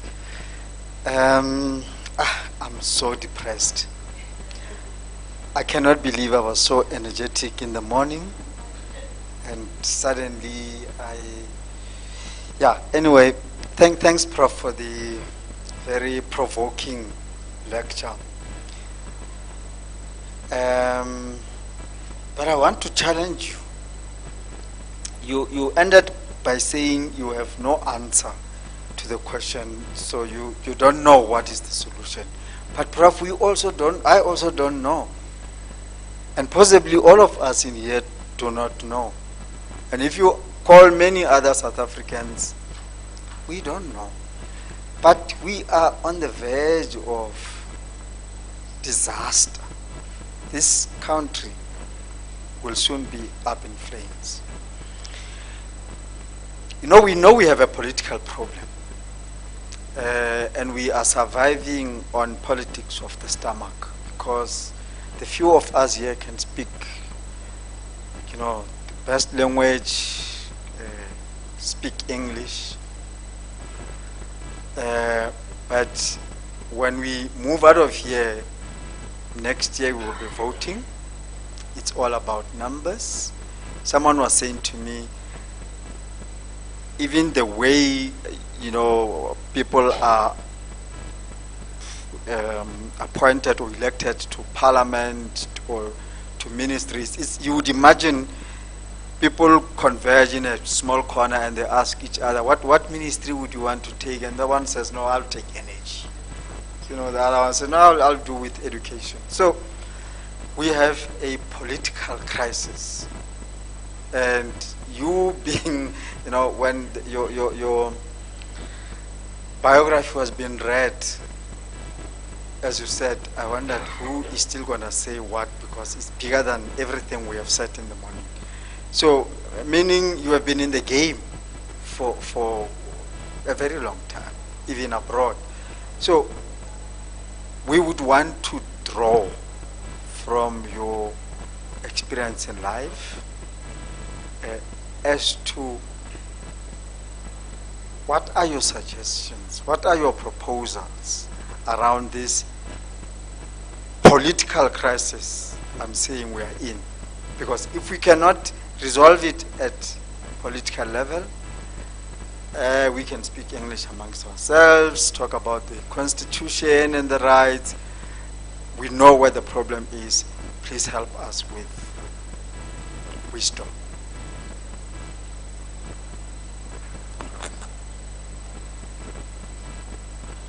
Thank you.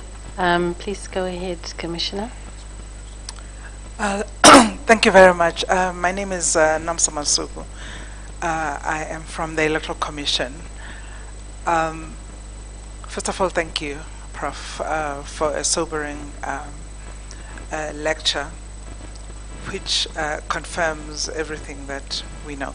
What I'd like to add to the conversation is an issue that you raised towards the end, where you said you believe that you are one of the people that think that turning up to vote is no longer going to do anything.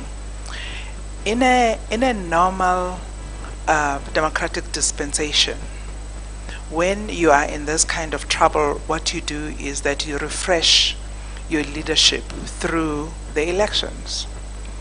The Electoral Commission has been doing research over 20 years, and we are currently doing a roadshow sharing that research and helping people understand the causal link that we've lost. And there are two trends that are coming up very strongly. Those that say what it is that you say, that my vote, me showing up is not going to change anything. Two, there are those that say, it doesn't matter who I pick. Once I pick them, they will morph into exactly the problem that I already have. What I'd like to suggest, Prof, is that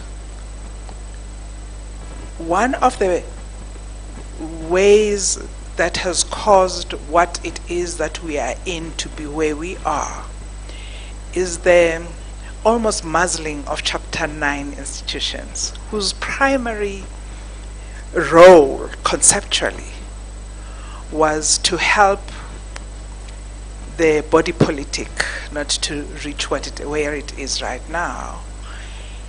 And however, when I speak, like I am speaking today, the response is that, but you can't say that because you are in the Electoral Commission and you're not supposed to talk politics. The question is, if I don't talk politics, who else will? Because I know those people. I know the laws as well. So when Chapter 9 institutions are muzzled, and we allow ourselves to be muzzled, then there is no middle person who helps to break this deadlock that we're in. That helps people remember that they can mobilize. The only change that is going to be meaningful is not going to come from the top, it's going to come from the bottom. But we've taken away that very ability of Chapter 9. So we've become compliance driven, we've become very minimalist, we've become, that's all that I do. And I pray that I come to the end of my term and I leave the space and I go. And the fact of the matter is that some of us will have to lose skin and teeth and lives in order to help people mobilize and get them to believe that they can still change this country. And in fact, it's the only thing that you can do, because there isn't a spare South Africa somewhere. This is the only South Africa we've got. And so me leaving South Africa doesn't really answer my problems, because ultimately I'm not going to find another South Africa where I'm going. I'm just going to be someone else's problem somewhere. And I'll still be left with a South Africa that I don't want. So I don't think it's a good answer. So I think a good way to start is to unmuzzle Chapter 9 institutions so that they can do what it is that we do, not in our offices, but on the ground. Thank you. Thank you so much.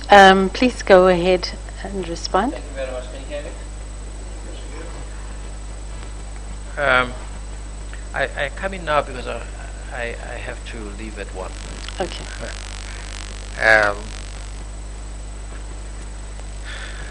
You know, Nomsa, that I come from a background of young people of our time who were university students, who were few and small and insignificant. I come from a tradition of young people, young black students at the height of apartheid, who were few in education, but actually organized sufficiently to design a way in which the people who are oppressed can get themselves out of the mind of being oppressed. I think we at that place for two reasons. We are at a place where so many people are paralyzed in every respect, because even those who benefit from the system are paralyzed to the extent that they benefit from the system, but there will come a time when they no longer benefit and they can't be able to do anything about it. So, a state of paralysis that grips us in our country. The second thing we have, if I may say so, I'm on record as having said this. The second thing we have a people, a country who actually do not care for themselves, don't love themselves as black people, as young people. Actually, we wouldn't have the people in our government who still hate us, who actually have very little to live on. They hate the poor. They rob the poor as best they can. That's a signal of hatred, of self-hatred, because those people represent something of yourself as well. The government that in large measure, not in every respect, in large measure, is not governing, hates the people it's supposed to govern, and doesn't take it upon itself the idea that I govern in order to make the lives of the people better. The people who are councillors in municipalities today, they hate you and I who pay taxes and pay rates and pay all that. So we pay rates and taxes in order to be hated by those we have placed in order to make our lives better. So for me, it's a very deep sense of psychosis that we have to, and the way of dealing with it, maybe what I was saying is that I no longer believe that it can be resolved politically or even democratically. Certainly not politically, because the politics that we have are so entrenched. We need a new voice. We need, in a way that Pius Lang and others fell short of, and 𝗬𝗲𝗿𝘀 Moseneke, they fall short of, a true understanding of transformation. That is not about rubbishing the Constitution, because you can't, because the Constitution has value, but in actually going beyond the Constitution in order to recover that which is lost, that in and through the Constitution we have lost. So we need a new consciousness, a new imagination about who we are and what our country is. And that is what Black consciousness did in South Africa. It said to people of South Africa, actually you need to imagine yourselves better as transforming the environment in which you are. I have to tell you this, that sent waves of anger and bitterness and oppression by the apartheid system until it destroyed itself. Took a long time, took lots of lives. But what I was saying, if I were the president's advisor, who by the way is a friend of mine, if I were the president's advisor, I would say to the president, take the people of this country into your confidence. say to the people of this country, we have to move in a different direction so that this country can actually be saved. We can recover our humanity once again. I think I've answered those questions. I can't say any more than that, Nomsa. But I agree with you, and this is, it doesn't come easily for me to say I'd find it difficult to vote, but I must vote, and I do vote. But I don't know. I don't think it's going to change anything, certainly not now. And I could go on and on and on and say why I don't think so. But at the moment, you're quite right. There is no other way of changing the country except through the ballot box. And in fact, it ought not to be in any other way in a democracy except through the ballot box. But the ballot box depends on you and I. And that is where we must place our emphasis. Because by the time you go to the ballot box, you have what you have. You have to live with it. We have the leadership that we deserve. Thank you so much, Prof. I want you to keep the mic because there's a question online, and I see our acting COO raising his hand. No more? Okay. Okay, all right. Okay, so let me read the question online. It's from 𝗬𝗲𝗿𝘀, and she's asking what role can the South African Human Rights Commission and other Chapter 9s and civil society play in changing the current narrative of despair and hopelessness? So that is the question to yourself, Prof.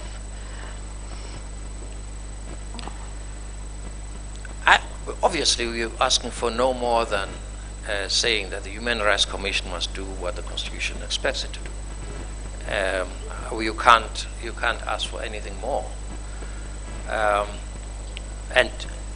But what I think, part of it is from Nomsa's thinking, but what I think, I account myself about this. We failed in some respects to do what the jurisprudence of this country has been leading us to, of having a limited lens of interpretation. In other words, to have a lens of interpretation that is governed by the jurisprudence of the liberal democratic system that we have inherited in human rights. I was saying here all along that it is possible to go further. Our Constitution allows us to go further in obedience to the Constitution in order to recover what the deeper intention of the Constitution is about, and talk about that a lot more openly than we do. I may, in the presence of the President and the judges and people like that, I may have an opportunity next week to press the judicial thinking in our country a lot more than we are getting. And I'm in some way a jurist, I'm a professor of law, but I really do think that we need a fresh ways of thinking, because what we have, friends, let's be honest, what we have is an anti-apartheid document. But frankly, we've gone well beyond the anti-apartheid. What we are now suffering from is the post-apartheid syndrome. We need to deal with the post-apartheid syndrome that we're suffering. The problem with politicians, you'll hear them next week, they're going to tell us, apartheid this, apartheid, for God's sake, apartheid is gone. You're not dealing with the problem that is existential of the moment. It is easy to cry apartheid, apartheid, apartheid. The apartheid is gone. There's an existential problem of the moment that we must deal with, and we are not dealing with it. Thank you so much, Prof. So I want us to then conclude this part of the program I think the question around what do we do next, how can we then uplift the energy to feel a little bit more inspired to be that change. I think you've put it so correctly. And we are fortunate the IEC is here, so all of us are geared up to vote. And I think the question that you pose to all of us is, how do we get this conversation to a broader audience? It rests on us. So as we are leaving and we're going back to our different communities, our different workplaces, let's talk about this conversation, and let's talk about it in a way that says, okay, what is my role as an individual in my networks? How can I then bring the change that I think we all so much desire? So thank you very much, and thank you to our online participants, and thank you also to our colleagues. Please can we give me and the professor a round of applause?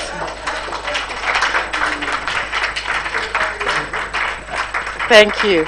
I'm now going to call upon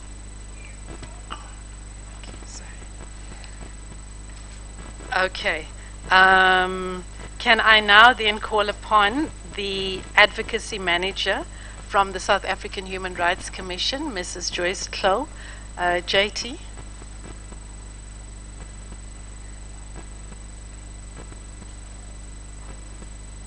Okay. Commissioner Sibanyoni, please can you come to the fore? There is a very special gift that we would like to give to you. Sorry, Commissioner. It is at this point that you might want to make your joke. Because you are being called upon to give the gift and not to receive the gift. Thank you, Commissioner.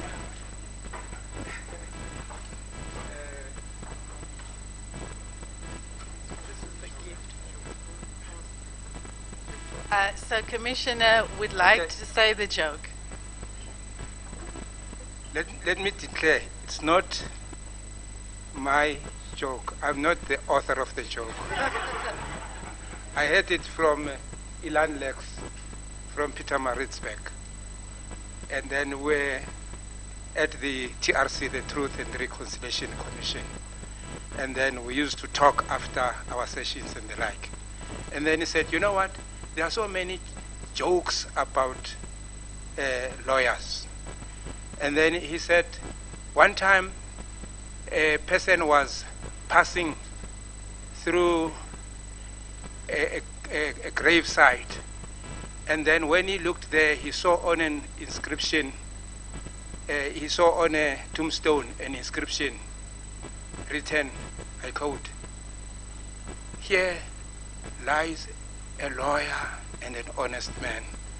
And he said, I wonder why they buried those two people in one grave. Yet it was only one man, a lawyer and an honest man. So he's a lawyer and a theologian.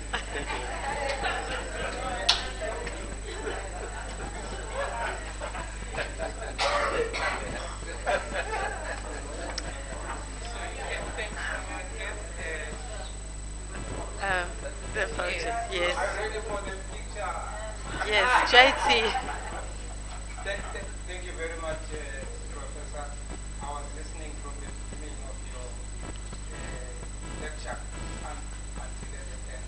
Also your response to the questions that I've learned about. Thank you.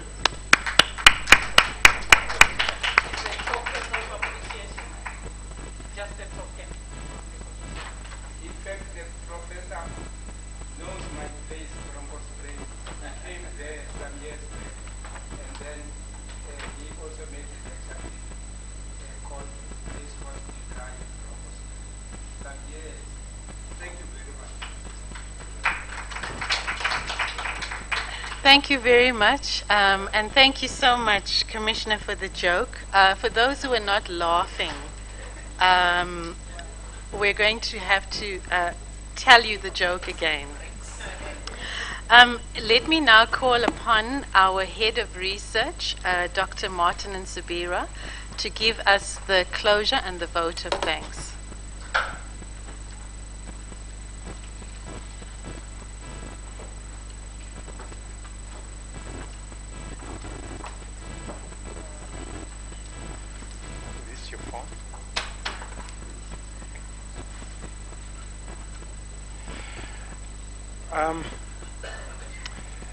Yes, good afternoon. I'm just waiting for this.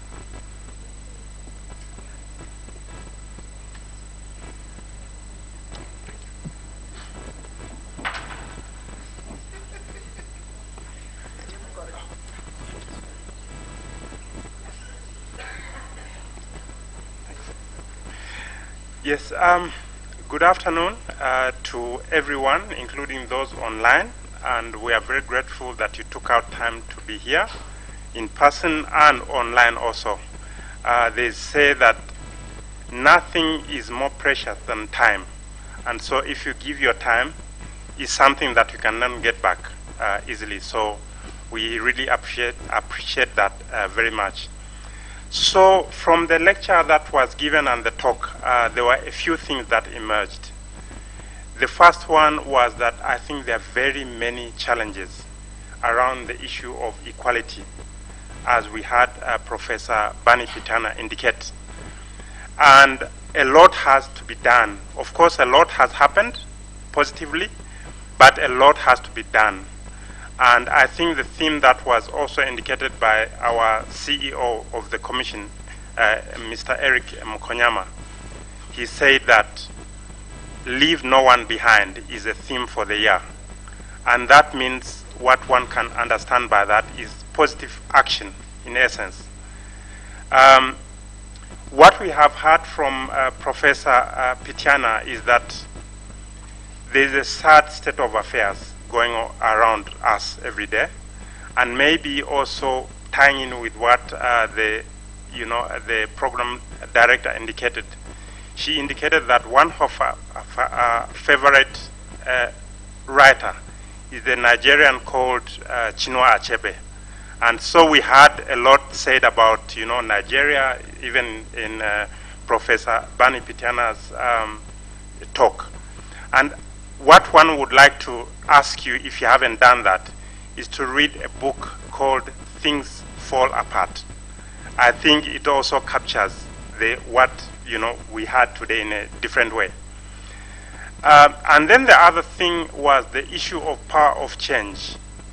And what one gathered here is that actually, at the end of the day, the power of change lies in you as an individual.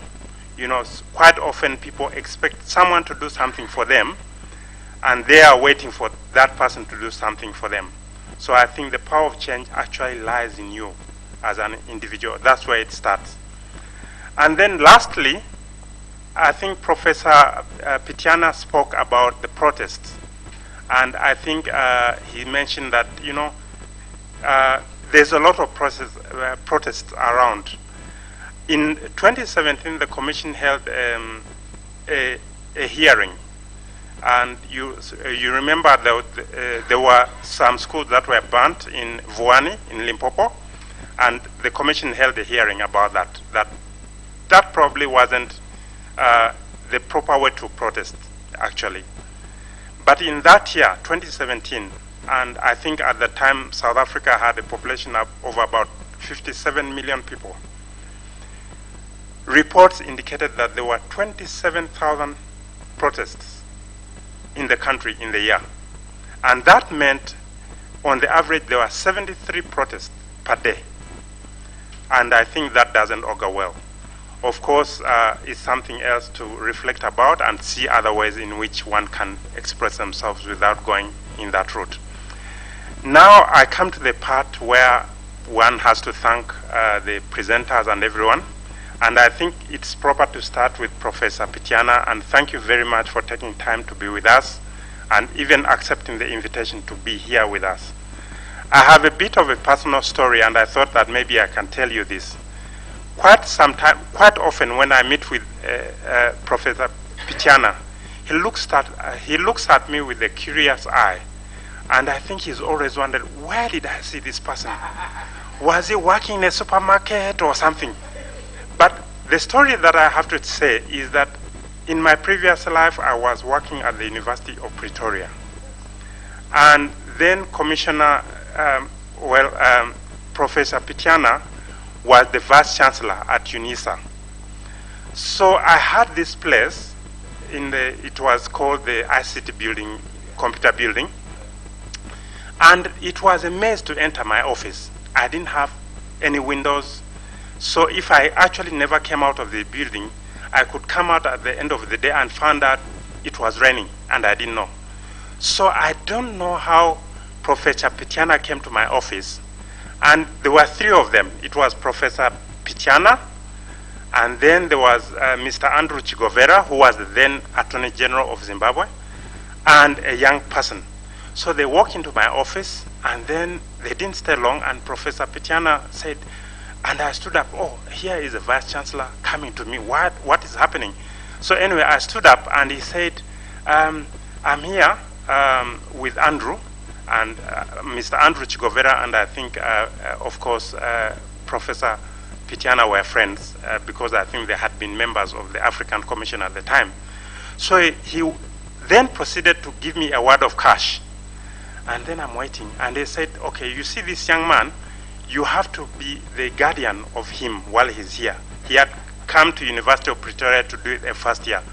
So, and you take this money and help him to open a bank account.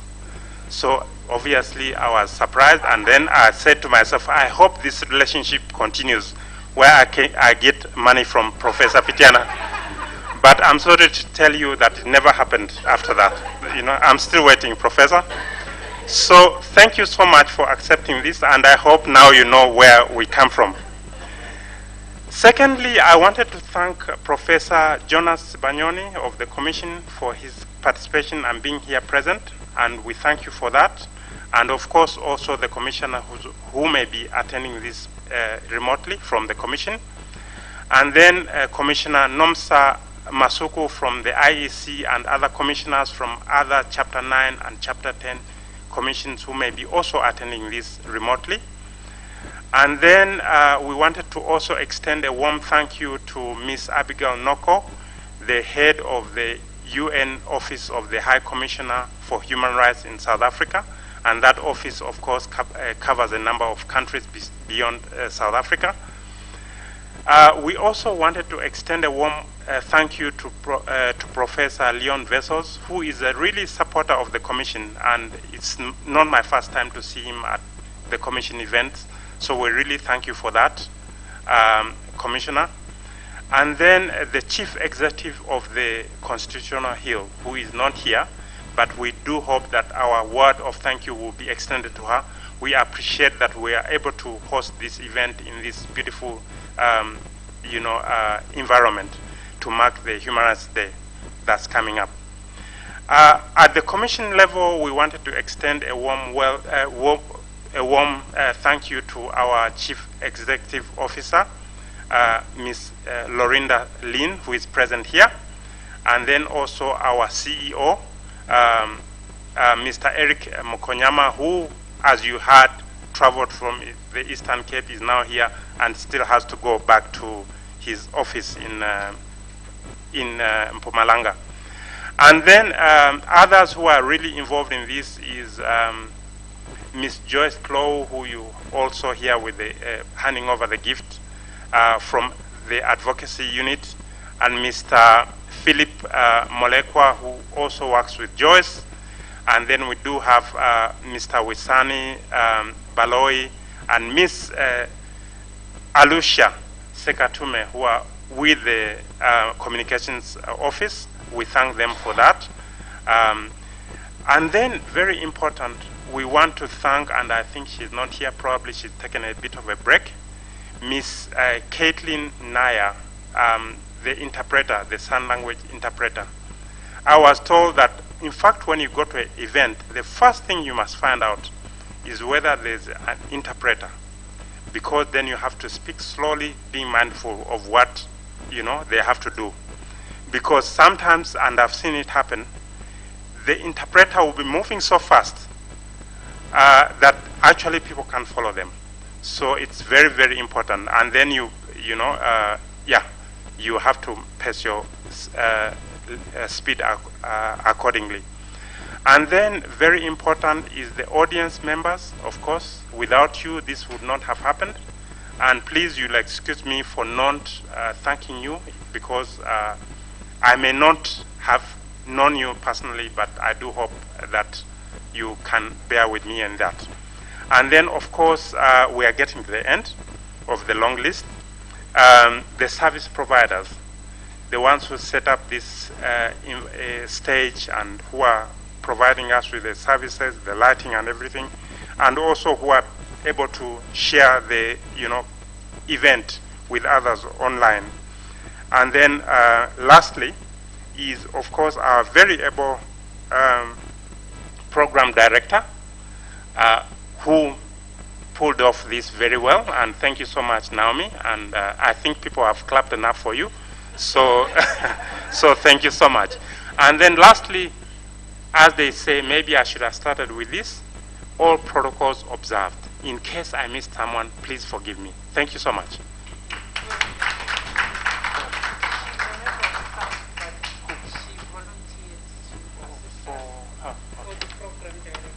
Okay, so I'm told this is for Naomi, for the program director, and thank you so much, Naomi.